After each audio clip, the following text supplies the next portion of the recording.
ଯେତେବେଳେ ସାରଥୀ ସୁର ସେମାନେ ସବୁ ଲୁଚିକି ବୁଲିଲେ ଏ ଗୋଟିଏ ଲୋକ ଏଠି ବସିছে ତାର ଦୈବିତ୍ୟ ଖୋଲା ଥିଲା।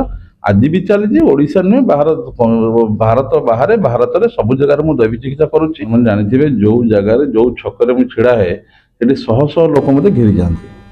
କିଛି ଚମତ୍କାର ଶକ୍ତି ଅଛି, ଆଉ ଯାହାକୁ ଯୋଉଠି ଛୁଇଁ ଦେଲେ ତାଙ୍କ ଦେହ ବି ଭଲ ହେଇଯାଏ। ବର୍ତ୍ତମାନ ଦେଖୁଥିବେ ଆମେ ପହଞ୍ଚିଛୁ ସେଇ ଚନ୍ଦ୍ରଶେଖରପୁର ଯୋଉ ଲୁମ୍ବିନ ବିହାର ରହିଛି ବାବା ଆତତ୍ରାଣଙ୍କ ପାଖରେ, ଯୋଉଠିକି ଯେ ଦୈବ ଶକ୍ତିରେ ସେ ଲୋକମାନଙ୍କୁ ଭଲ କରିଦିଅନ୍ତି। ଯେ ଅନେକ ଲୋକ ଆସନ୍ତି, ଯେତେବେଳେ ଲୋକଟି ଡାକ୍ତରଖାନାରେ ଲକ୍ଷ ଲକ୍ଷ ଟଙ୍କା ଖର୍ଚ୍ଚ କରେ, ସେଠି ନିରାଶ ହେଲା ପରେ ଆସନ୍ତି ବାବାଙ୍କ କତିକି।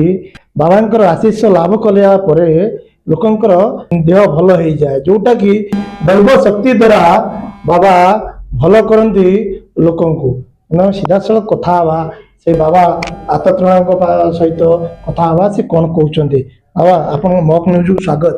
କ'ଣ କହିବେ ଆଜି ଯୋଉ ଭଳି ଲୋକମାନେ ଏତେ ଭରସା ନେଇକି ଆସୁଛନ୍ତି, କ'ଣ ରହିଛି ମହତ୍ଵ? ସମସ୍ତେ ଓଡ଼ିଶା ନୁହେଁ, ଇଣ୍ଡିଆ ନୁହେଁ, ବାହାର ଦେଶରେ ବି ଜାଣିଛନ୍ତି ମୁଁ ହେଉଛି ବାବା ଆର୍ତ୍ତତ୍ରାଣ, ଜଣେ ଡିଭାଇନ୍ ହିଲର ବା ଦୈବୀ ଚିକିତ୍ସକ।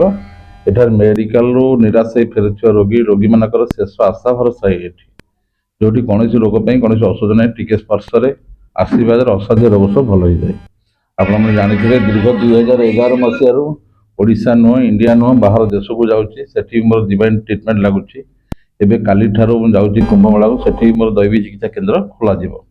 ତେଣୁ ଇଏ ଗୋଟେ ବିଚିତ୍ର ଜିନିଷ ଆଉ ଅବିଶ୍ୱାସନୀୟ ଜିନିଷ ଯେ ବଡ଼ ବଡ଼ ରୋଗ, ଯେଉଁ ରୋଗକୁ ମେଡିକାଲର ଟ୍ରିଟମେଣ୍ଟ ଭଲ କରିପାରୁନି, ସେଠି ଦେଖୁଥିଲେ ରୋଗ ଆସିଥିଲା ରିଉମାଟିଜମ, ତାପରେ ମେଡିକାଲ ଟ୍ରିଟମେଣ୍ଟ ନାହିଁ, କିନ୍ତୁ ସେ ଲୋକଟା ସାଙ୍ଗେ ସାଙ୍ଗେ ଚଲେଇକି ଛାଡ଼ିଦେଲେ।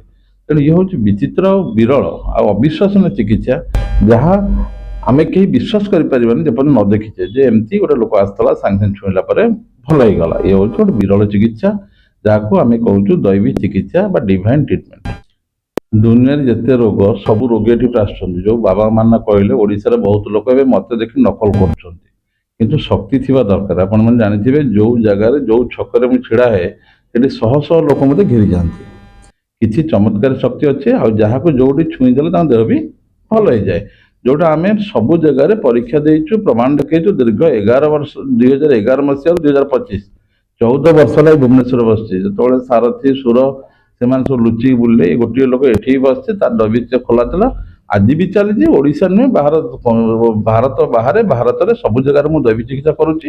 ଆଉ ଲୋକଙ୍କୁ ଗୋଟିଏ ଜିନିଷ ପ୍ରମାଣ ଦେଖ ଦୈବୀ ଶକ୍ତିରେ କେତେ ଚମତ୍କାର ଶକ୍ତି ଅଛି, ଯାହାକି ମେଡିକାଲ ଫେରନ୍ତା ରୋଗୀ ଗୁଡ଼ାକ ଛୁଇଁ ଦେଲେ ସାଙ୍ଗେ ସାଙ୍ଗେ ଭଲ ହେଇଯାଉଛନ୍ତି।